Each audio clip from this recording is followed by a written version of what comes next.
Kadang-kadang ketakutan tuh bisa bikin gue ngehindari hal bahaya. Tapi gue udah tahu ini bahaya, masih aja lo dilakuin bahayanya. Waktu lagi nonton TV malam-malam, muncul film horor namanya Chucky. Padahal gue itu nggak suka nontonin film horor, gara-gara takut kena jump scare. Entah kenapa gue login nontonin film Chucky sampai selesai. Pas di tempat tidur, gue sama kakak gue itu tidur di satu ruangan yang sama, tapi beda kasur. Karena gue ketakutan habis nonton film Chucky, gue minta kakak gue nyalain lampu biar bisa bobo. Tapi kakak gue matiin aja lampunya, terus bobo aja, nggak ada rasa salahnya. Gue langsung teriak keluarin suara aneh-aneh, biar kakak gue nggak bisa tidur juga sampai 10 menit. Abis itu kakak gue nyalain lampu, muka gue seneng banget liatin dia. Dan kakak nyamperin gue, langsung ditampar muka gue, terus dia lanjut tidur. Akhirnya bisa masuk ke alam mimpi indah dengan tenang. Pas nyampe di alam mimpi ketemu Chucky. Kalau gue buat tier list ketakutan, ini film-film kayak Chucky gitu bisa masukin ke tier bikin bulu merinding. Terus tier yang paling bawah gue sebut tier was-was. Ketakutan gue di tier ginian mah cuma takut keselak makanan doang kali ya. Lebih tepatnya sih gangguin, pas takutin dikit. Dulu gue pernah lihat teman kelas atau orang lain, pernah ada yang keselak mie kremes, juga ada yang keselak minum pop ice. Bingung gue, kenapa ada orang yang bisa keselak minum pop ice? Mungkin dia minum sambil ketawa, tapi bukan dari sini muncul rasa takut keselak gue. Takut keselak gue awalnya itu dari nontonin film kartun di Space Tune, lagi ngomongin makan tulang itu bisa bikin tulang lu jadi makin kuat. Dan selama 3 hari itu gue makan tulang ayam terus. Sampai ada kasus di berita orang meninggal keselak makan tulang ayam. Terus nyampe sekarang apa-apa gue makannya nugget. Mau dikasih 15.000 satu ayam tok jadi, gue lebih milih 40.000 nugget Fiesta. Dan ada nih, tier ketakutan gue yang paling tinggi, bisa bikin ngeri, nyiksa sampai ke trauma, namanya digigit anjing. Gue tahu, viewer di sini pasti ada pecinta anjing. Mungkin lu nggak ngerti rasa takutnya gitu gimana. Jadinya, bayangin gini, lu ketemu anjing liar di tepi jalan yang ukurannya setengah badan dari lu, tiba-tiba lari datang ke lu, langsung gigit kaki lu. Gue masih inget banget pas lagi ada kerjaan dari emak gue, suruh kirimin bacang daging ke rumah sepupu. Jarak dari rumah sepupu gue paling 5 menit jalan kaki udah nyampe. Tapi jalan buat kesana harus lewatin jalur yang dikerumunin anjing. Dan kebanyakan anjing di sana ngumpet di bawah mobil, udah kayak lagi nungguin mangsa datang. Mau nggak mau harus lewatin di jalan. Pas masuk ke jalannya, gue lihat belum ada anjingnya. Jadi ya gue mikir aman dah jalannya. Pas di tengah perjalanan, tiba-tiba gue dengar suara anjing dari belakang. Gue nengok ke belakang, lihat muncul anjingnya berbusa sambil lari pengen rekam gue. Gak pakai lama, gue langsung lari secepat mungkin. Itu jarak gue sama anjing sedikit lagi gue hampir kena gigit. Pas nyampe di depan rumah sepupu, gue langsung masuk tutup pagarnya sambil teriak-teriakan. Semenjak kejadian itu gue takut liatin anjing. Abis 2 bulan gue udah mulai gak terlalu takut lagi sama anjing. Terus gue dapat keberanian pas lagi jalan-jalan lewatin lorong sekolah yang ada poster. Seingat gue isinya, ketakutan bukanlah musuhmu, tetapi guru yang menyamar, membantumu tumbuh, menemukan kelemahan dan kekuatan diri. Bukan ancaman yang membuatmu takut. Dari sini muncul benih keberanian gue. Waktu di hari Minggu gue kumpulin anak-anak kampung yang gue kenal, sama bawa sepupu juga. Mereka semua udah tahu kalau jalan di situ memang terkenal sama ganas anjingnya. Dan banyak juga korban-korban yang kena kejar anjing. Dari situ, kita berjanji buat balas dendam sama anjing di sana. Jadi ya kebuat grup anti anjing. Namanya Gagas. Gerakan anti gonggongan anjing sampeyan.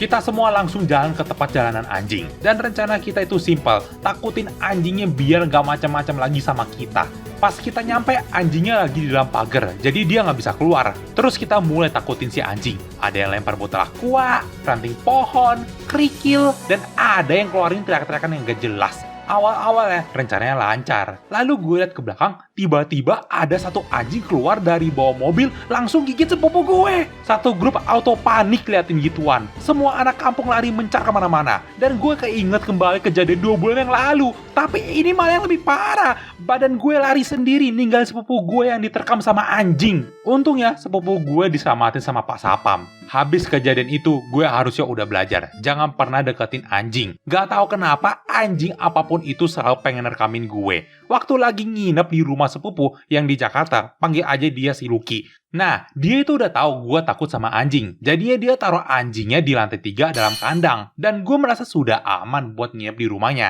Selama nginep itu, gue selalu denger gonggongan anjing dari atas. Mau lagi mandi, makan, tiduran, kedengeran terus. Gara-gara kamar Lucky, dapur, dan toilet itu di lantai 2. Dan lantai satunya itu cuma toko si Bapak Lucky. Sekitar jam 4 sore, gue dan Lucky lagi main-main PS2 di kamar dia. Tiba-tiba survival instinct gue menggigil, kayak bilang tempat ini bahaya. Padahal gue udah tahu anjingnya itu masih di dalam kandang.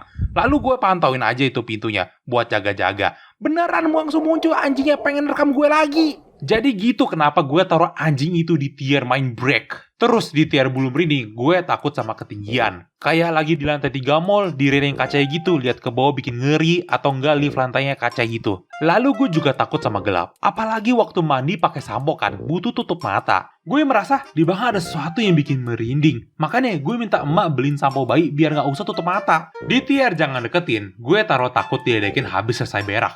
Buat para cowok pasti ngerti banget. Pas habis selesai berak di WC sekolah, langsung diledekin. Ih, bau. Malunya itu udah kayak satu kelas body shaming lu. Terus gue juga takut gak sengaja nangisin anak orang. Lebih cocoknya sih, gue takut kena fitnah. Kayak ada satu anak orang di sebelah gue, tiba-tiba nangis nyalain gue. Abis itu ortunya datang marah-marahin gue. Untungnya gak pernah dapat kejadian kayak gini. Di tier auto kabur, seremnya sama gosip-gosipan setan. Gue bilang topik setan itu yang paling menarik di Indo. Dulu gue ngerasa orang-orang kalau lagi gabut, bosen, jenuh, kepanasan, ngomonginnya setan. Gue sering banget dengerin dari teman kelas cara panggilin jelangkung, sekolah kita angker gara-gara bekas kuburan atau rumah sakit, bangku sekolah gerak sendiri. Tapi bukan gosipan ginian yang buat gue takut. Ada satu omongan topiknya itu ngomongin setan gepeng. Yang bikin seremnya itu lagunya. Gue udah lupa ya lagunya gimana. Ingatnya cuma bentuk gambaran doang. Nih gambarnya. Bentuk setannya itu setipis kertas, jadi bisa nyelip lewatin pintu gitu. Terus kalau pengen ketemu setan gepeng gampang banget.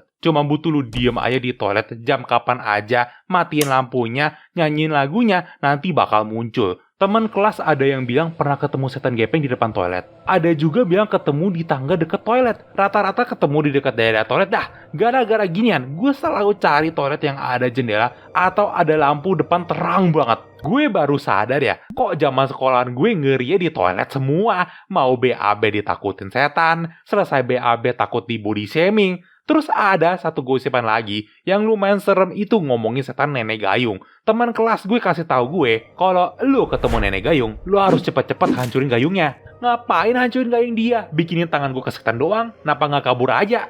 Nih, pertama, lu nggak bakalan bisa kabur dari nenek gayung. Nanti dia bakalan kejar lu sampai ngobrol sama dia, terus nyawa lu diambil. Kedua, gayungnya itu jantungnya nenek gayung. Jadi lu hancurin itu gayungnya, nanti hilang nenek gayungnya. Abis gue dengerin gosipan teman kelas, gue ngebayang nenek gayung itu bentuknya nenek-nenek pakai gayung plastik Hello Kitty. Gampang dong hancurinnya. Tapi ada satu pertanyaan di kepala gue. Kalau ketemu nenek gayung di toko gayung, gimana gue hancurin gayungnya? Gak mungkin dong gue hancurin satu-satu gayungnya. Tangan gue udah berdarah duluan kali. Jadinya gue anggap setan ini lumayan serem kalau lo ketemu di toko gayung. Karena gue baru sadar lagi, orang dulu kalau pengen hilangin bosan plus gak punya AC atau kipas angin di siang-siang hari, dengerinnya gosipan setan. Badan bisa merinding, dari bosan ke auto takut. Resikonya malam hari nanti ada yang temenin lu tidur, sampai ke alam mimpi. Apakah ini jawaban biar gak merasa jomblo selamanya?